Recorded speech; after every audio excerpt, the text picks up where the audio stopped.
사사기 20장. 그리하여 북쪽의 단에서부터 남쪽의 브엘세바에 이르기까지 또 동쪽의 길르앗 땅에서도 모든 이스라엘 자손이 쏟아져 나와서 온 회중이 한꺼번에 미스바에서 주님 앞에 모였다. 이때에 온 백성 곧 이스라엘 온 지파의 지도자들도 하나님의 백성의 총회에 참석하였다. 칼을 찬 보병도 40만 명이나 모였다. 베냐민 자손은 모든 이스라엘 자손이 미스바로 올라왔다는 소식을 들었다. 그때에 이스라엘 자손이 그 레위 사람에게 물었다. 이런 수치스러운 일이 어떻게 일어났는지 말하여 보시오. 그러자 죽은 여자의 남편인 그 레위 사람이 대답하였다. 나는 첩을 데리고 베냐민 사람의 땅에 있는 기브아로 간 적이 있습니다. 하룻밤을 묵을 셈이었습니다. 그날 밤에 기브아 사람들이 몰려와서 나를 해치려고 내가 묵고 있던 집을 둘러쌌습니다.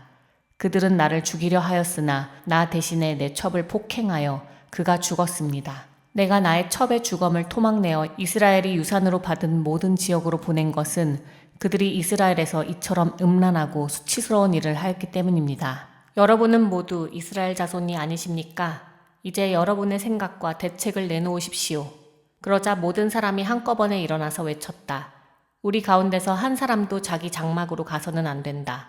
아무도 집으로 돌아가서는 안 된다. 이제 기브아 사람들에게 우리가 할 일은 이렇다. 제비를 뽑아 그들을 치자.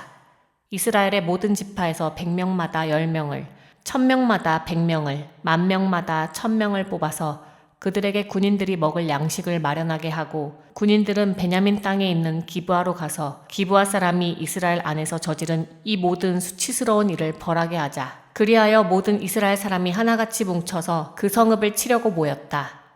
이스라엘의 지파들이 베냐민 온 지파에게 사람을 보내어 이렇게 말을 전하였다. 당신들 가운데서 이런 악한 일이 일어나다니 어찌 된 일이오.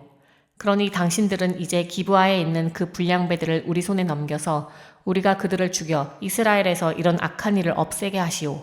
그러나 베냐민 자손은 그들의 친족인 이스라엘 자손의 말을 들으려 하지 않았다. 오히려 베냐민 자손은 이스라엘 자손과 싸우러 나가려고 모든 성읍에서 기브아로 모여들었다. 그날에 모여든 베냐민 자손은 기브아의 주민들 가운데서 뽑은 700명 외에도 각 성읍에서 나온 칼을 쓸 줄 아는 사람 26,000명이 합세하였다.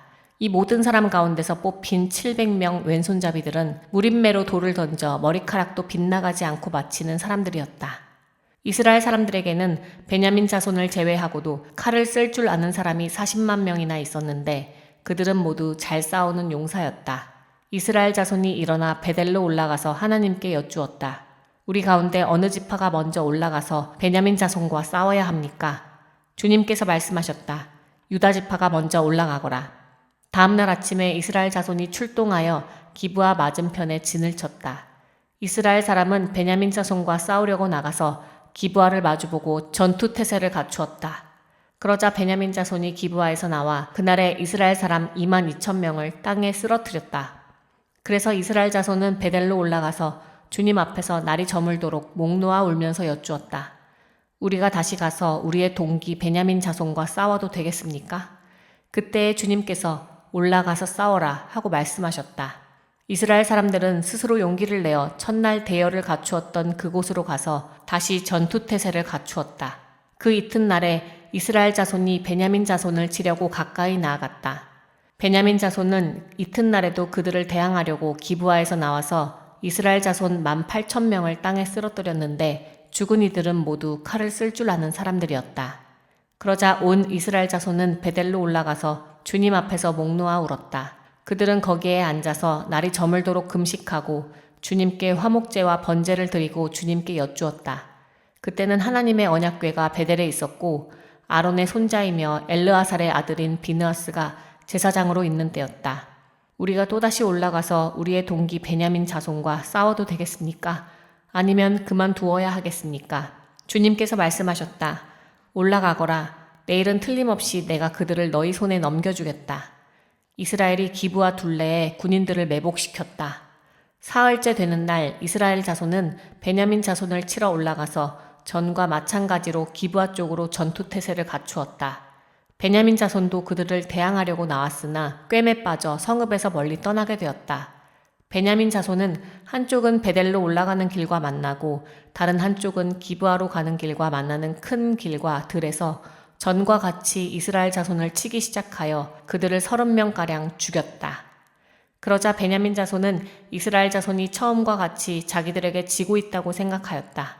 그러나 이스라엘 자손은 우리가 도망치는 척하여 그들을 성읍에서 큰 길까지 꿰어내자 하고 말하였다.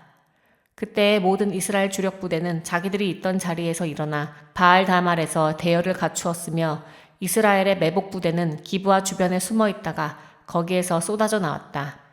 온 이스라엘에서 뽑힌 10,000명이 기브아 정면에 이르자 전투는 치열해졌다. 그러나 베냐민 자손은 자기들에게 재앙이 미친 것을 알지 못하였다. 주님께서 이스라엘 앞에서 베냐민을 치셨으므로 그날 이스라엘 자손이 칼을 쓸 줄 아는 베냐민 사람 25,100명을 모두 쳐 죽였다. 그제서야 베냐민 자손은 자기들이 패한 것을 알았다. 이스라엘의 주력 부대가 자기들이 있던 자리를 베냐민에게 내주고 물러선 것은 기브아 둘레에 매복시켜둔 병력을 믿었기 때문이다. 매복한 군인들이 급히 나와 기브아로 돌격하여 사방으로 흩어져서 칼날로 기브아의 성읍 주민들을 다 쳐 죽였다. 이스라엘 주력 부대와 매복 부대 사이에서는 성읍에서 큰 연기가 구름 기둥처럼 치솟는 것으로 신호를 삼자는 약속이 이미 되어 있었다. 이스라엘 사람들이 싸우다가 물러서자 베냐민 사람들은 이스라엘 사람들 30명가량을 쳐 죽이면서 이스라엘 사람들이 지난번 싸움에서처럼 자기들에게 꼼짝없이 진다고 생각하였다. 그러나 성읍에서 연기가 구름 기둥처럼 치솟아 오를 때에 베냐민 사람들이 뒤돌아보니 온 성읍이 불바다가 되어 불길이 하늘로 치솟는 것이 아닌가. 이스라엘 사람들이 반격하니 베냐민 사람들은 패색이 짙은 것을 깨닫고 몹시 겁에 질렸다. 그들은 이스라엘 사람들 앞에서 물러나 광야길로 방향을 돌렸으나 퇴로가 막혔다. 그들은 이스라엘 주력 부대와 성읍을 치고 나온 부대 사이에 끼어 협살당하고 말았다. 이스라엘 사람들은 베냐민 사람들을 포위하고 쉬지 않고 동쪽으로 기브아 맞은 쪽에 이르기까지 추격하며 쳐부수었다. 그때 베냐민 사람들이 18,000명이나 쓰러졌는데 그들은 모두 용사였다. 베냐민의 나머지 패잔병은 방향을 바꾸어 광야 쪽 림몬 바위 있는 데까지 도망쳤으나 이스라엘 사람들이 큰 길에서 5,000명을 이삭 줍듯이 모조리 죽이고 기도메까지 쫓아가서 덮쳐 또 2,000명을 죽였다. 베냐민 사람들 가운데서 칼을 쓸 줄 아는 사람 25,000명이 그날 모두 쓰러졌는데 그들은 모두 용사들이었다.